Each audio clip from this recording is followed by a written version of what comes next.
जब आप कोई भी कॉन्सेप्ट पढ़िए उसको फील करने का प्रयास कीजिए, उसके अंदर तक जाइए, तब आपको पता चलेगा कॉन्सेप्ट क्या है। जब तक आपके पास कॉन्सेप्ट नहीं रहेगा तो आप सवाल नहीं बना पाएंगे। हम स्टार्टिंग से ही कहते आ रहे हैं कि कॉन्सेप्ट इज पावर। आपके पास कॉन्सेप्ट रहेगा तो आप कुछ भी कर सकते हैं, ठीक है।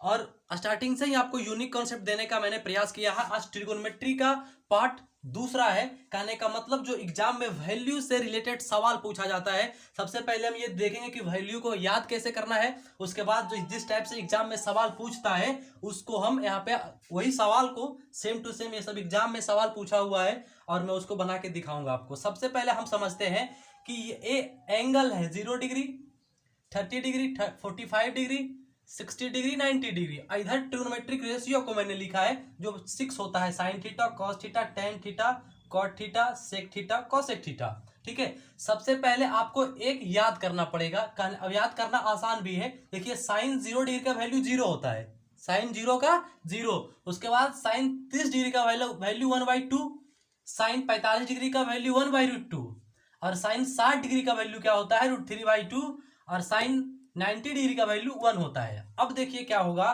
कॉस थीटा में सिर्फ उलट के आएगा। जैसे देखिए यहाँ 0 डिग्री था, साइन थीटा 0 डिग्री 0, और कॉस 0 डिग्री का 1 हो जाएगा। कहने का मतलब ये वाला 1 यहाँ आ जाएगा, और इसका जो स्टार्टिंग में इसका 0 था वो यहाँ आ जाएगा, और कॉस 30 डिग्री का वैल्यू √3/2 मतलब इसका इधर आ जाएगा, और यहाँ पर जो वैल्यू था इसका ये वैल्यू यहाँ चल जाएगा। लेकिन साइन और कॉस का जो 45 डिग्री का मैटर है वो सेम रहता है 1/√2, और दूसरा कॉस 45 डिग्री का वैल्यू 1/√2, ठीक है।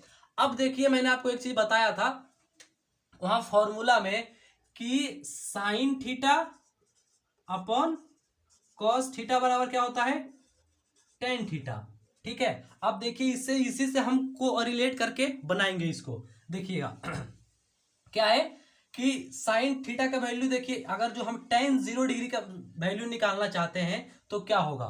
सबसे पहले साइन थीटा बटा कॉस थीटा होता है टेन थीटा बराबर, तो साइन 0 डिग्री का वैल्यू कितना है, कितना 0, और कॉस 0 का वैल्यू 1, ये हमको 0 देगा ना।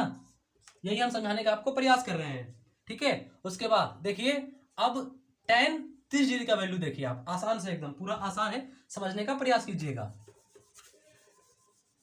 क्या निकालना है, टेन 30 डिग्री,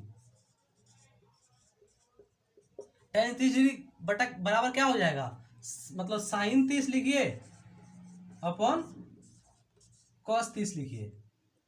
साइन 30 का वैल्यू कितना है 1/2, और कॉस 30 का वैल्यू कितना है √3/2। ये 2 से 2 कट जाएगा, बच जाएगा 1/√3, ठीक है। वही वैल्यू देखिए हो जाएगा टेन 30 डिग्री का वैल्यू 1/√3। कहने का मतलब कहीं ना कहीं फॉर्मूला बहुत इंपॉर्टेंट हो जाता है। अगर आपको फॉर्मूला याद नहीं है तो आपको रट के याद करना पड़ेगा, और हो सकता है कि आपको एग्जाम में आपसे ना बने सवाल। जब आपको पूरा वैल्यू याद रहेगा तब ना, लेकिन जब कोरिलेट करना सीख जाएंगे कि कैसे कैसे होता है तो चीजें कहीं ना कहीं और भी आसान हो जाती है, ठीक है। उसी प्रकार से आप देख सकते हैं इसको। देखिए अगर जो 1/√2 अपॉन 1/√2 करेंगे तो कट जाएगा, एक आ जाएगा। इसको ऐसे करेंगे तो क्या हो जाएगा, 2 से 2 कट जाएगा, √3 बच जाएगा। अब देखिए एक बात और आता है कि इस चीज को मैंने यहाँ समझाने का प्रयास किया है कि अगर जो 1/0 है इसका वैल्यू क्या होगा, और 0/1 है तो वैल्यू क्या होगा। काहे कि यहाँ पे ये चीज देखने को मिलेगा आपको कि जब टेन 0 डिग्री का वैल्यू निकाला तो 0/1 आया था, और टेन 90 डिग्री का वैल्यू निकालने के लिए, टेन 90 डिग्री वैल्यू निकालने के लिए निकालना पड़ेगा ना आपको sine 90 degree upon cos 90 degree. तो क्या होगा, साइन 90 डिग्री वाली वैल्यू कितना है 1/0। यही बात है ना कि इसका वैल्यू कितना होगा, होता क्या है इनफाइनाइट। कैसे होगा समझिए, इसको अलग से हमें लिख के समझाने का आपको प्रयास किए हैं। साइन 0 डिग्री और कॉस 0 निकालना था हमको टेन 0 डिग्री का वैल्यू, तो ये 0 हो जाता है। लेकिन 1/0 रहेगा तब क्या होगा, हम कह रहे हैं ये क्या हो जाएगा इनफाइनाइट हो जाएगा। ये देखिए अपरिभाषित। कहने का मतलब कि अच्छा इस कैसे होगा सर ये भी तो बता दीजिए। तो समझिए बात को, आसान है एकदम। हम इसको मान लेते हैं 1/0 को x मान लेते हैं। सपोज चीजों को समझाने के लिए मैं आपको ऐसे कर रहा हूं, इस तरह से समझाने का प्रयास कर रहा हूं कि आपका कॉन्सेप्ट क्लियर हो जाए। देखिए ये क्रॉस मल्टीप्लिकेशन होगा, यहाँ पे एक लिख भी सकते नहीं भी लिख सकते आप।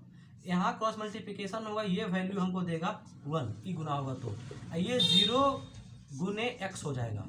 आप हमको बताइए कि x का कोई भी वैल्यू, आप कितना बड़ा भी वैल्यू ले ले, वो कभी आंसर 1 दे सकता है। जब ऐसा आप पहले से जानते होंगे कि अगर जो कितना भी बड़ा वैल्यू रहे उसको 0 से गुना करते हैं वो 0 हो जाता है। ये बहुत छोटी बातें हैं, समझाने के लिए मैं आपको बता रहा हूं। तो x के जगह पे आप कुछ भी रखेंगे तो वैल्यू क्या हो जाएगा, 0 हो जाएगा। ऐसा कभी हो ही नहीं सकता कि x के जगह पर कोई वैल्यू रखने पर हमको 1 मिलेगा। इसीलिए यहाँ क्या हो जाए, x के जगह पे इनफाइनाइट हो जाएगा। कहने का मतलब इसका वैल्यू क्या हो जाएगा, आप नोट कर लीजिए इसको कि 0/1 क्या होता है 0 और 1/0 क्या होता है इनफाइनाइट। ये आपका कॉन्सेप्ट हुआ, आपका ये फॉर्मूला याद रहेगा, आप पूरा इसको कर सकते हैं आराम से। फिर से देखिए समझिए, आपको अगर जो निकालना रहे कॉसेक 0 डिग्री का वैल्यू, तब क्या करेंगे, कॉस इसका ये उल्टा हो जाएगा, तो कॉसेक का फॉर्मूला 1/sin होता है। आप इस तरीके से भी निकाल सकते हैं, जैसे जैसे आपको मैं रेसिप्रोकल वाला फॉर्मूला बताया था, आप उससे आप निकाल सकते हैं। ठीक है, अब आते हैं हम क्वेश्चन पे जो एग्जाम में सवाल पूछता है, आराम से समझिएगा। देखिए 3 टाइप से एग्जाम में आपके सवाल पूछेगा। सबसे पहले डायरेक्ट पूछ देगा कि sin 60 डिग्री का वैल्यू क्या होता है। देखिए sin 60 डिग्री का वैल्यू √3/2 होता है, हो गया आंसर, 1 नंबर देखे जाएगा, कितना आसान है ना। और दूसरा टाइप का सवाल की देखिए वैल्यू दे देगा कि √3 बताइए, tan 0 डिग्री का वैल्यू है, tan 30 डिग्री का वैल्यू है, tan 60 डिग्री का वैल्यू है, tan 50 डिग्री का वैल्यू है, यही आपको देख के बताना है। तो क्या है, देखिए √3 कहाँ आ रहा है, tan में √3 आ रहा है 60 डिग्री पे, तो tan 60 डिग्री पे टिक लगा देगा, 1 नंबर फिर दे देगा। अब देखिए दूसरा तो कैलकुलेशन वाला दे देता है, गुना भी दे सकता है, यहाँ पे घटाव का चिन्ह भी दे सकता है, यहाँ प्लस का मैंने आपको दे के समझाने का प्रयास किया है। sin 30 डिग्री का वैल्यू कितना होता है 1/2 और cos 60 डिग्री का वैल्यू क्या होता है 1/2, इसको जोड़ दीजिए 1 आ जाएगा।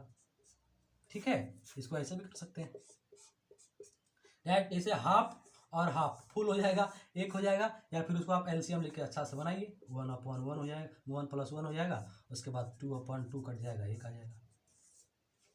तो ये आपका वीडियो ट्रिग्नोमेट्री का पार्ट दूसरा था। अब हम लोग बात करेंगे प्रूव डेट वाले सवाल पे, कि जो प्रूव करने का सवाल 5 मार्क्स का आता है उसको नेक्स्ट वीडियो बताएंगे। उसके बाद मैं हाइट एंड डिस्टेंस का बात करूंगा, जो बहुत आसान होता है, उसमें सिर्फ और सिर्फ फिगर बनाना है। मैं आपको नेक्स्ट वीडियो में दोनों को बता दूंगा। ठीक है, थैंक यू।